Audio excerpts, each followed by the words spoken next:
Y hace unas semanas, como ustedes recordarán, estuvo aquí en este programa en Tribuna Abierta Marisol Perestello contándonos más o menos cómo se iban a organizar en este asunto de la acusación constitucional contra el señor Omar Chejade. Bueno, se organizó bastante bien, acá está el informe completo que ya hemos leído y este informe ha sido aprobado el día de hoy, con la justas, ¿eh? Pero aprobado. Muchas gracias por estar con nosotros. Muchas gracias a ti por la invitación.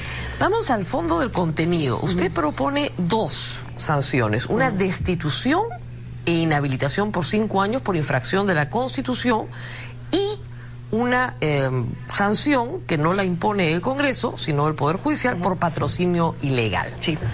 Y se han discutido varios argumentos esta mañana. Vamos primero por los delitos, que es más fácil de entender para el público. Al señor se le presenta una denuncia constitucional por 4 delitos. Sí. Y usted examina uno por uno y dice, bueno, este no es, este no es, este no es, este sí es. Y algunos congresistas en la mañana le decían, no pues, ¿cómo ha descartado los otros? ¿Solo patrocinio ilegal? ¿Qué pasó con el cohecho, el tráfico de influencias? La falsedad genérica. Bueno, explícanos un poquito por qué llega a la conclusión de que solo hay patrocinio ilegal. Ya, bueno, acá tratamos o trabajamos con la verdad del caso, Rosa María, que no necesariamente es la verdad, es la verdad del caso.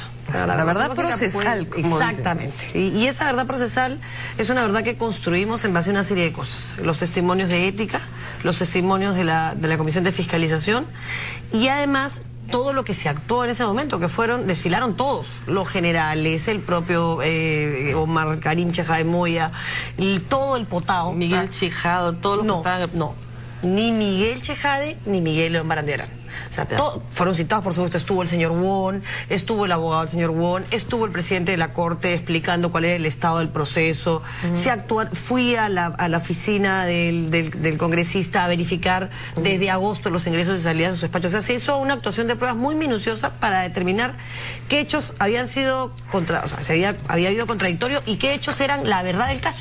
Así es. Y ahí se determinaron una serie de situaciones, entre esas que sí existió la visita al potao. El único que podría haber dicho que no fue era Miguel Chejade o Miguel León Barandiarán. Se les convocó 3 veces.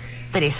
Nunca fueron. Se les citó, no solamente no fueron, acusaron recibo de la citación y dijeron que no iban en virtud de la Constitución, porque la Constitución decía que como estaban siendo investigados en Fiscalía, no iban a ir para no complicar las cosas y que la prensa no utilizar estas declaraciones. Esto fue público. Y claro, no le dieron la posibilidad a Omar Chejade de tener un contradictorio en la visita al potao, que es finalmente la que cierra el círculo en patrocinio ilegal. Claro, ahora, aguante ahí, doctora. Usted señala que hay, para probar patrocinio ilegal, ustedes se basan en 4 hechos no controvertidos. Sí.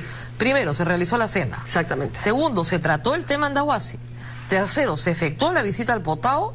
Cuarto, existe un oficio de exhorto sin sellos ni firmas idéntico en su contenido al que obra en el expediente de desalojo. Exactamente.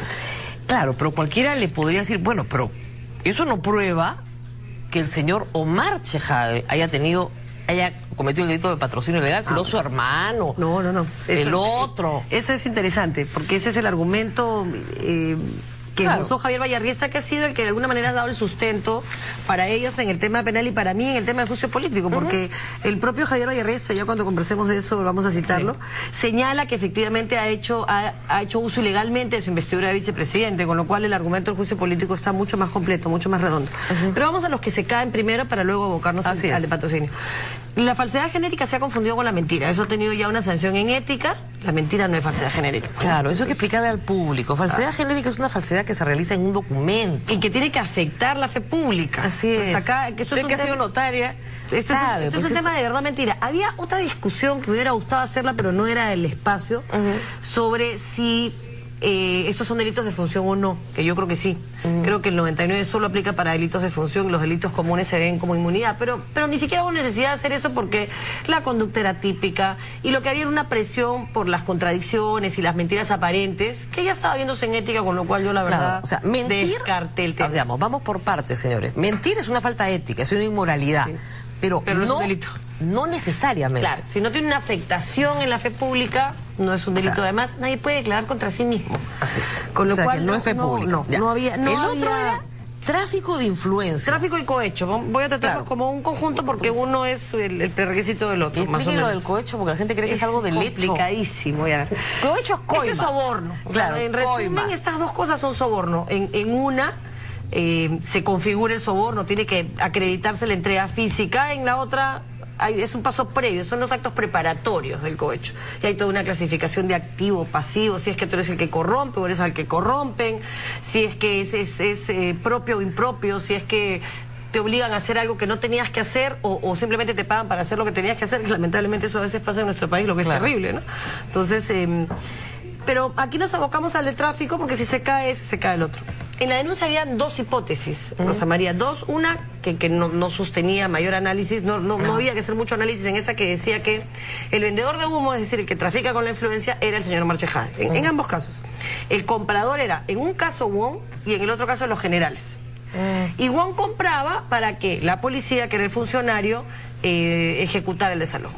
En el otro caso, los generales compraban para que el Ejecutivo los ascendiera. Esas eran las dos hipótesis de la denuncia. La de los generales, eso se cayó con la propia declaración de los generales, que dijeron que en ningún momento ni se habló de los ascensos, ni mucho menos. Así que ahí no había, de verdad, ningún indicio, ni nada más que el dicho en la denuncia.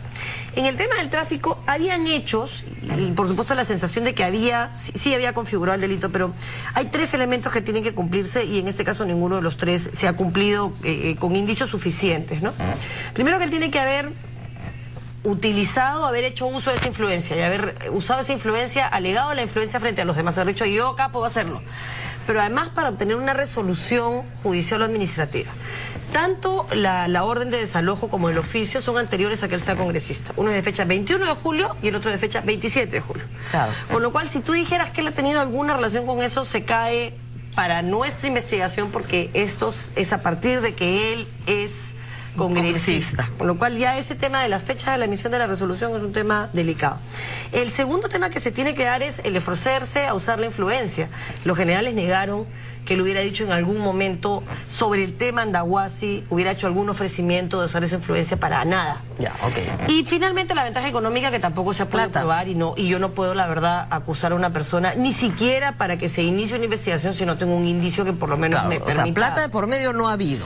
Por lo menos se ha podido acreditar. No se ha podido acreditar. Entonces, para mí esos dos, si se cae este cohecho, se cae solo. Claro, porque este cohecho necesita plata, porque es soborno. Entonces ahí no hay nada. Entramos al complicado. Ahora, patrocinio ilegal. Sí.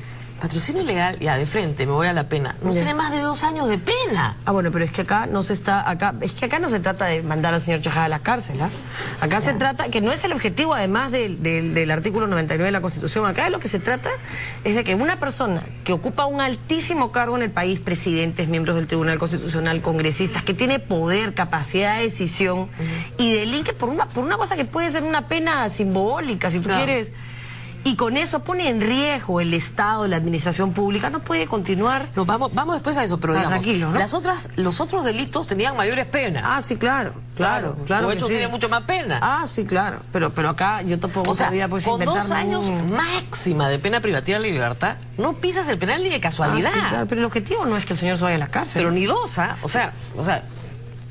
Mira, el Poder Judicial está haciendo sus investigaciones, Rosa María. Claro. Otra cosa que las personas con las que he hablado me dicen es, pero ¿y dónde está el señor Wong? ¿Y qué pasó con Arteta? Eso es otro tema. Claro, yo también lo he explicado varias veces ayer y en la radio. Es otro tema. Son civiles. No solamente son funcionarios públicos. Exactamente, además no se les está investigando aquí, no podemos. No pueden. El Poder Judicial tendrá que evaluar. Bueno, han salido cosas en el potado, el control de los ingresos es desastroso. El presidente de la Corte Suprema denunció que habían hecho hechos irregulares en el tema de los expedientes de Andahuasi, que se había perdido uno, lo habían encontrado en el basurero, que se había redireccionado este expediente para que vaya a un juzgado que no le correspondía. Ni de casualidad, pues está en Chiclayo. Que el juzgado de Chiclayo había sacado una resolución cuando era un juez, era un juzgado de descarga que tampoco le correspondía. Sería cosa bien rara. Bien raro, pero digamos, eso lo va a ver el Poder Judicial. Ahora, voy a dejar una pregunta planteada. Ya. Y la gente dice lo siguiente, ya, muy bien.